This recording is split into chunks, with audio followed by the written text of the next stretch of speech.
Daktari Downy. Kuwa daktari ilikuwa moja ya mambo magumu zaidi ambayo nimewahi kufanya, lakini inaleta hamasa wakati mama anafurahia kwamba mtoto wake sasa anafanya na anastawi. Na baada ya mimi kufanya sehemu yangu kumsaidia kuokoa maisha ya mtoto huyo, inanipa faraja sana moyoni. Wakati mmoja msichana ambaye hakuwa ameniona kwa zaidi ya miaka 10 alikuja na kunikumbatia akisema bado mimi ni daktari wa mtoto wake. Ninapenda sana kufanya kazi na watoto, wananipa nguvu ya kuendelea kuhudumu wakati ambapo visiwa vya Cook vinakabiliwa na tishio la wafanyakazi wetu kuondoka nchini. Nilihitimu udaktari mwaka wa 2003 baada ya miaka 7 ya kusoma huko Fiji.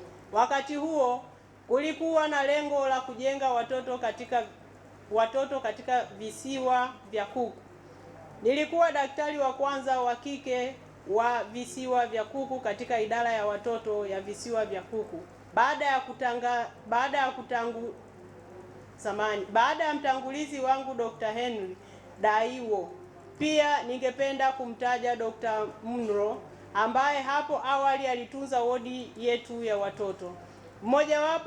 Mojawapo ya vipaumbele vyangu vya kwanza kama daktari kijana ilikuwa ni kuhakikisha watoto wote wamepimwa na timu yetu ndani ya masaa 24. Pia nilisaidia kuwa na vifaa vya ustadi zaidi wa kushughulikia watoto wachanga walio wagonjwa sana na waliozaliwa kabla ya wakati. Tulianzisha miongozo na itifaki ili kusaidia kuelekeza kazi yetu. Tuliboresha uhusiano kati ya visiwa vya Cook na wafuasi wetu wakuu kutoka Auckland na hospitali ya Starship huko New Zealand. Kuwa na matunzo maalum zaidi kumekuwa jambo kuu katika kuboresha afya ya watoto wetu. Unajivunia kuwa nchi pekee ya kisiwa cha Pasifiki ambayo haina vifo vya uzazi tangu 1995.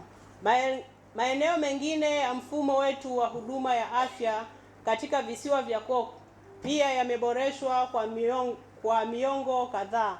Utunzaji maalum umeboreshwa sana tangu miaka ya 1990, huku mwelekeo ukihama kutoka kwa magonjwa ya kuambukizwa hadi dawa ya kutibu. Programu zetu za uchunguzi wa saratani ya shingo ya kizazi na matiti zimeboreshwa sana. Hata hivyo, bado kuna kazi ya kufanya. Ni lazima kuzingatia kutoa huduma bora za afya ya msingi na kuzuia magonjwa yasiyoambukiza na mlipuko. Tunahitaji kuzingatia afya ya akili. Tunahitaji kuimarisha mifumo ya usaidizi kwa wazee wetu. Mimba za utotoni bado zinahitaji kushughulikiwa, ingawa upatikanaji wa uzazi wa mpango ni rahisi. Utumiaji huo unahitaji kutiwa moyo zaidi.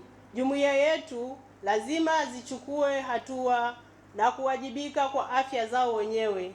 Afya ya ustawi wa jamii ni kazi kwa kila mtu. Tunaweza tu kuboresha ikiwa tutafanya kazi pamoja. Mungu aliniumba ajabu na kuibariki kwa motisha na nafasi ya kusomea udaktari. Nami niliitikia baraka za Mungu kwa kuwatumikia watu wa visiwa vya Cook nikiwa daktari. Kadiri nilivyofanya kazi katika huduma ya afya kwa miaka mingi, ninatambua zaidi na zaidi kwamba Mungu ametufanya sisi sote kuwa wa ajabu. Miili, akili, roho zetu ziliunganishwa pamoja na muumba wetu mwenye upendo.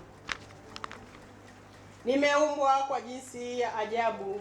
Umeumbwa kwa namna ya kutisha na ya ajabu. Sisi sote tumeumbwa kwa njia ya ajabu na ya kutisha. Bwana Yesu asifiwe. Mwanakondoo ameshinda. Ninawashukuru waliosoma.